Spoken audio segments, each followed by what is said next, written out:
Why would a vendor not want to open their property up to more people across more markets all over the world?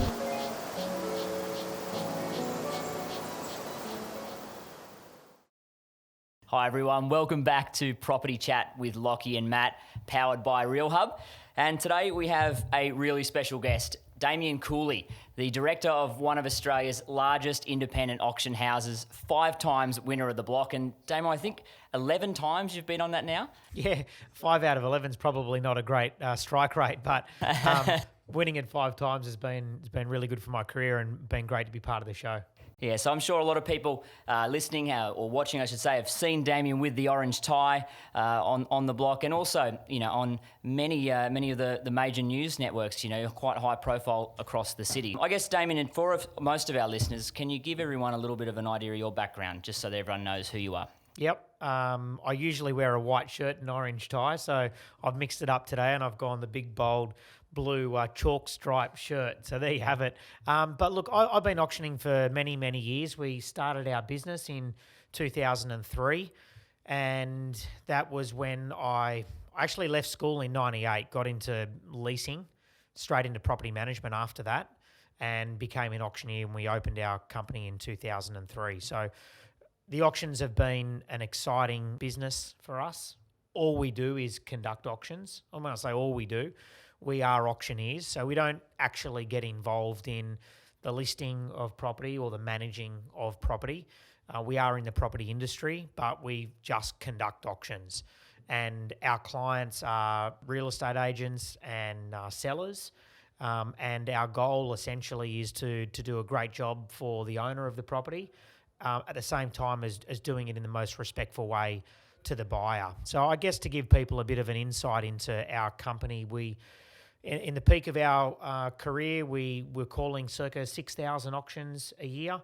The market's come off a little bit from those numbers now, but we would expect to be calling anywhere between 4,000 and 4,500 auctions. So we're doing good volume. I think, in fact, my biggest year that I ever had, I called 2,200 or 300 properties myself. I think it might have been 2,300 and something. So, yeah, a lot of auctions. Yeah. And I think it's been a really interesting time for auctioneers and for auctions the last few months, and that's sort of what we wanted to talk with you about. It's been a big change. We've had to make a change, of course, with COVID and all of these new regulations that have come in. And digital auctions have been something which, to most people, has been born out of this situation. However, it's been something which Coolies have been doing for a couple of years. Yeah, well, 4 years ago, we decided to start building an online auction platform. It was purely out of, I guess, to a certain extent, our frustration around the manual processes of auction. Whilst we wanted to retain the face-to-face experience with a buyer and give people the opportunity to communicate their bids to us in person, we also recognised that there were some people who were unable to attend an auction. We recognised that we often had situations where vendors were not able to be at the auction, buyers were not able to be at the auction. We also wanted to move away from registering bidders on pen and paper and giving people bidding cards, and we wanted to digitise that whole process. So, as I said, 4 years ago, we started building an online auction platform. We actually called it Cooley Now because our auction business is called Cooley Auctions. Cooley Now was the right business name because it was us. It was Cooley. After about 6 months, or not even that long, I reckon it was probably after about a month, we realised, far out, this is going to cost a lot more than we thought. We better change the name of this and call it AuctionNow to try and monetize our investment into that online auction platform. So it was always built with the intention to run alongside our live performance, whether it be at the house or whether it be in an auction room. During the COVID period, it was a great asset to our business and remains a great asset to the industry, but we learned a lot during this COVID period. How have you seen the buyers and sellers respond to this? I imagine when you bring in such different technology to what they're used to, as you said, they're used to pen and paper, meeting there on the day and getting the pre-registration done and expecting to bid live on site. How have you find things, obviously doing it with all the Matt, technology? I guess from the online technology's point of view, even though we were great advocates of the technology over the past couple of years, and probably even more so even over the past, say, 18 months, we recognised that agents weren't really ready to make a complete move to an online auction platform. A lot of vendors didn't really understand what an online auction was, and they were like, what's this online auction thing? That doesn't work for me. I just want to remove my property from the market altogether, or I'd like to, I'm not going to run an auction. I'm just going to run a for sale campaign, put a price on it because I'm in control of that. And we had a lot of buyers that were understanding of the fact that we weren't able to be at the property and run an auction. And probably the biggest pool of people that adapted the most were the buyers. The buyers were actually quite welcoming of being able to bid via the technology, bid from their mobile phone or from their computer at their home. But I also noticed that different markets responded differently to the online auctions. So, for example, here in the eastern suburbs where we are today, I feel that the response towards online auctions was quite negative. Maybe negative isn't the right terminology, but that certainly wasn't very positive. They're a very conservative market. A lot of older community that really like to do business by shaking hands and being face to face. And we're also talking about different value of property. And we really found that upper end of the market struggled with the idea of moving to an online auction. Whereas you take, say, the inner west of Sydney, lower average sale price, still a very strong market, driven a lot by investors, first home buyers, second home buyers. Average sale prices in and around that sort of $1 to $1.5 million. And I know that's still a lot of money, but that demographic of seller and that demographic of buyer actually responded really well to the online auctions. And I think it's changed the way that they've bidden, and maybe that's what sort of invited a few more, like it's been a different strategy for those buyers. I think that at the end of the day, you've got an asset, you've got a property that you want to sell. And it's about how do I get the best result for this property in the market that I have at the time. And at the time, we couldn't do an auction as we know it. But you were still allowed to have a look at a property, albeit by a one-on-one inspection.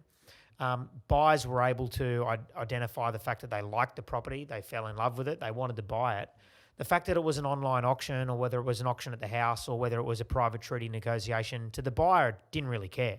They liked the house. Well, there's far less at stake really for the buyer, isn't there, in that first instance? They've got the chance of maybe missing out on the property, but they're not putting their property up. So you can understand why that would probably be a little bit slower for a seller to get their head around the whole process. Yeah, but what we certainly noticed that as the weeks progressed, that I think a lot of agents also felt like, what's this whole online auction thing? What is this all about? So it took a lot of guidance from companies like us to try and train and guide agents to help them understand what an online auction was. To be frank, this system was never designed for you to be calling an auction. It was never intended to be calling an auction in front of a camera with no one live in the auction room. So it took some getting used to by the auctioneers also. I guess what I'm getting at is that once everyone got used to it and they realised that this was the new norm, people started feeling comfortable with it. And the further the weeks went on, the more comfortable buyers started feeling with it. The restrictions had been lifted a lot earlier than we initially expected them to be lifted. The market has certainly responded very positively to those restrictions being lifted. And what I mean by that is that we basically saw Sydney auction clearance rates at 78% in February, 61% in March, 36% in April. Back up to probably somewhere around that 60 to 65% mark of what we'll see when the May data comes out. I think it's interesting you say the new norm, and that's something we really wanted to talk about, is how you sort of see this all playing out from here. How will the digital auction space interplay with the on-site auctions? How do you think? Well, there's two different types of online auctions. That's probably the first difference that we really need to think about. There is what we call as our live online auction. And in the AuctionNow platform, which is the platform that we developed, there is what we call as our Buy Now auction. So the live online auction works absolutely beautifully in conjunction with a live performance. So you can be at the house or in an auction room. The auctioneer can be calling the auction. You can give buyers and sellers the choice to be able to tune in from any device anywhere in the world in real time, I might add. So there's 0 time delay. What you are watching on your mobile phone in Victoria to what you're seeing in Terrigal from the auctioneer is calling is in absolute real time. You're talking hundredths of a second in time difference. So that's the first thing. You give people choice. The second thing is if a buyer wants to bid online, they can. They've got a choice to do that. The agent is always in control of what they allow and what they don't allow. But I think, the industry has moved certainly towards giving people choices. Why would a vendor not want to open their property up to more people across more markets all over the world? Why would they not want to do that? Why would a buyer want to have someone bid for them at auction when they can actually just, because they can't be there, when they can actually bid for themselves?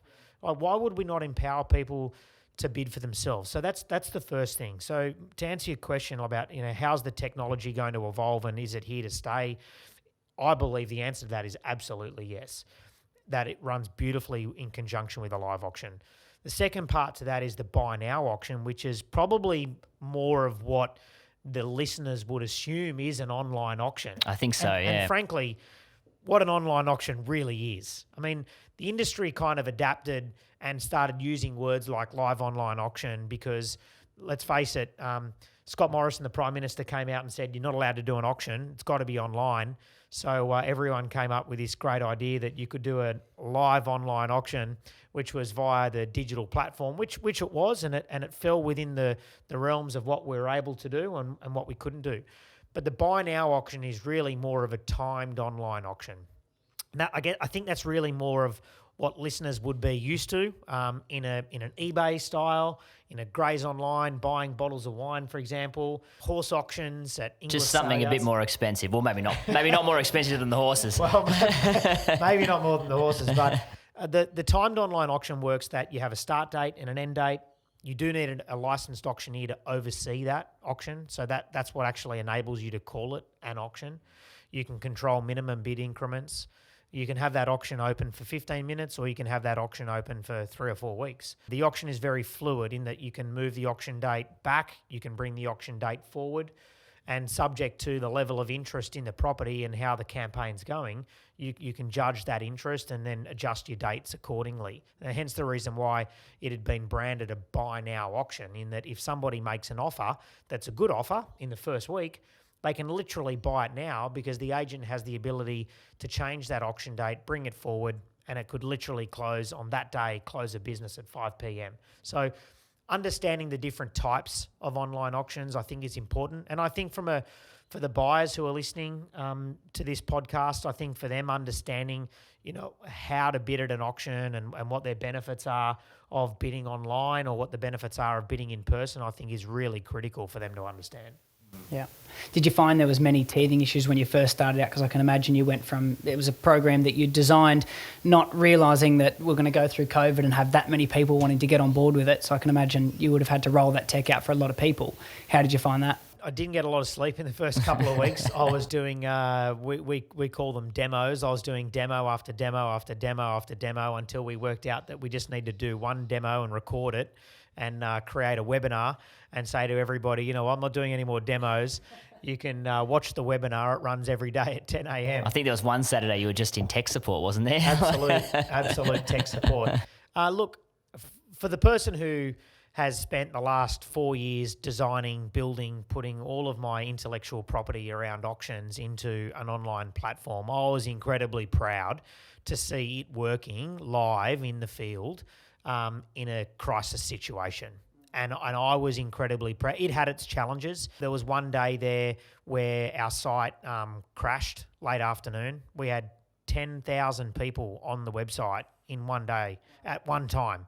And so we learnt a lot of things about bandwidth. We learnt a lot of things about technology.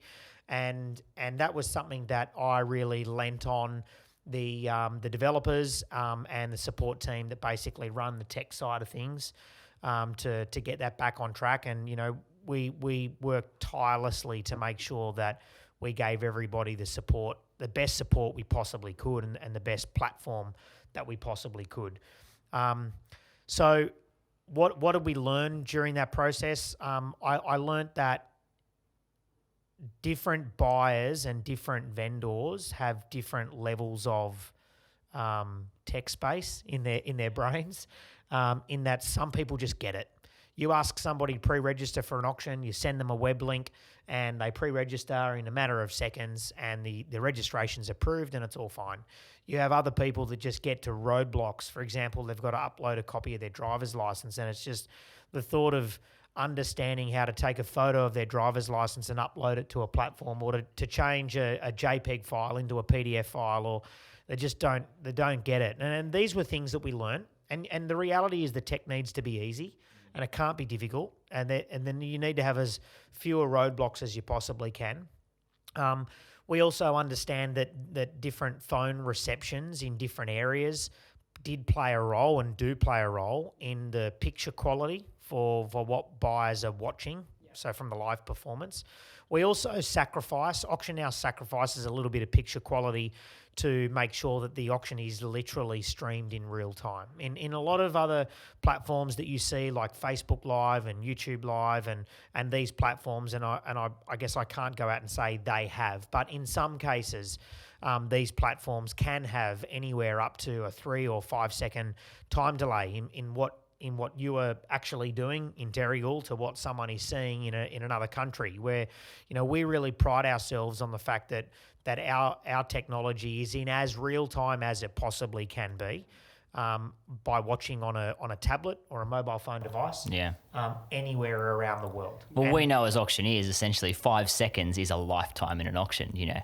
It is crazy what can change in that amount of time. So it needs to be absolutely up to the second. Yeah, well, you think of yourself, like if you're going to place a bid on a property and you make the decision with 2 seconds to go, but in Terrigal, you've already put the hammer down. It's already sold. Yeah. Too late.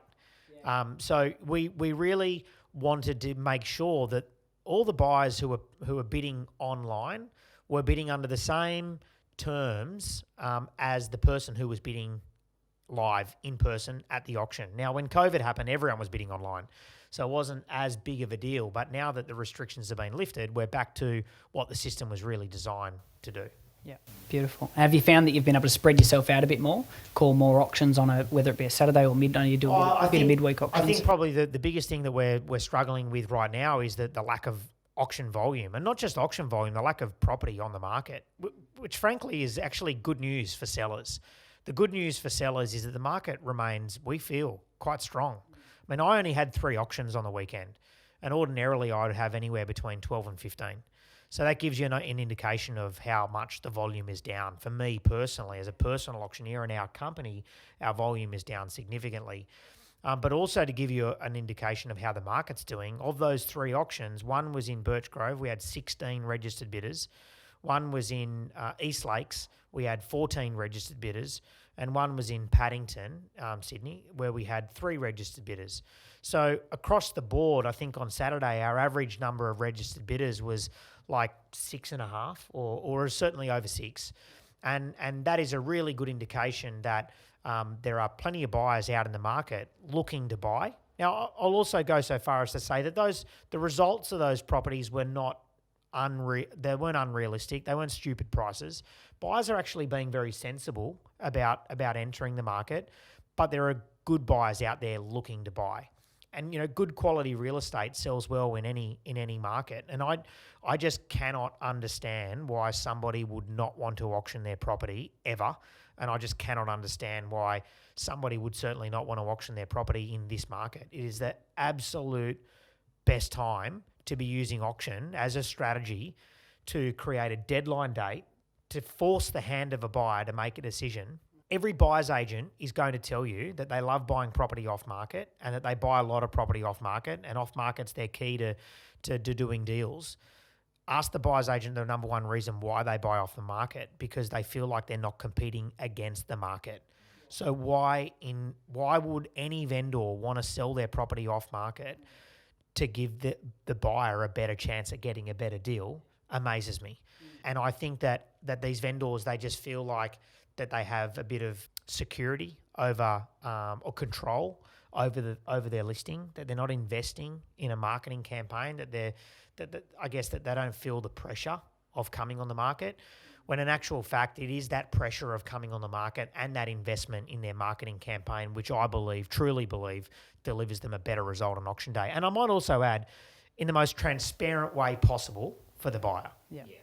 I've always found that, like in my experience as a listing agent, it's been a big misconception for vendors that they just probably don't know enough about auction, and it's just a really uneducated decision when they decide, you know what, I'm just going to go the private treaty or the for sale method because I'm in control and I'm comfortable. But, you know, as we've seen many times, like we talked about last time, there's pest and buildings and everything else that can go wrong within that 5 days where, you know, auction, you're leading yourself to an unconditional contract. There's just so many positives to it that it is really difficult to see that some people just don't even consider it. In the AuctionNow platform, one of the big reasons why that buy now auction was developed was to actually be directed at the private treaty sale market. So those vendors that didn't want the fuss of or the live performance of an auction were able to get all the benefits of a deadline date, the auction terms and conditions, by using the buy now auction. So low cost, low level of fuss, but get all the same benefits of that deadline date and creating that urgency around it. But look, at the end of the day, an owner's investment in their marketing campaign is exactly the same, regardless of whatever method of sale that they choose. Well, it certainly should be anyway, if they're going to do things properly. And I think it's really good to see that essentially sellers have more choice at the moment. That's what it boils down to. You know, they've got the option of both combining digital auctions with a live auction, the buy it now auction. They've got so many different ways that they can market the property. And as you're saying, Damien, with such little stock on the market, it actually seems like a really good time to be doing something. Oh, I couldn't agree more. Like, I think that right now, and you'll see this right through spring, I think, a lot of people are talking about the fact that, you know, we might have a lot of property hitting the market in spring. I'm not convinced, to be frank. I often find that when there's hesitation, more people tend to hang on to property rather than sell and transact. But markets are always driven by confidence and from a buyer's point of view, and we talk about growth in markets. Markets are driven by confidence, and markets are driven by the ability to borrow. And if the banks are lending and buyers are able to borrow money and there's confidence, then we see boom markets. If there's no confidence and banks are being quite frugal with their lending policies, then we see markets contract. It's all crystal ball stuff right now as to what the market's going to be doing in spring and what it won't be. But I'm of the opinion that while we know what we know right now is that there's not a lot of property on the market, market's doing quite well. Will there be more property on the market in spring? Yes, of course there will be. But is there going to be this unbelievable amount of property hit the market? I'm not convinced that that's the case. I hope that it's the case because it'll mean more auction numbers. But I think the good news for buyers is that if you're a buyer looking to buy. And some might say, well, why would you say that when, you know, the market could fall? I mean, the reality is, take a long-term view on the property market, not a short-term view on the property market. Buy in the areas that you want to live in. Invest in the markets that will give you good returns and the markets that you feel are going to have good growth. And work out, you know, what's the right strategy for you as a purchaser or as an investor, and look at what's going to yield you the best result. Yeah, definitely. Well, I think that wraps up, obviously, the first part of the interview and just giving some people some insight to the digital auction. So thanks, Damien, for that. We really appreciate it. My pleasure.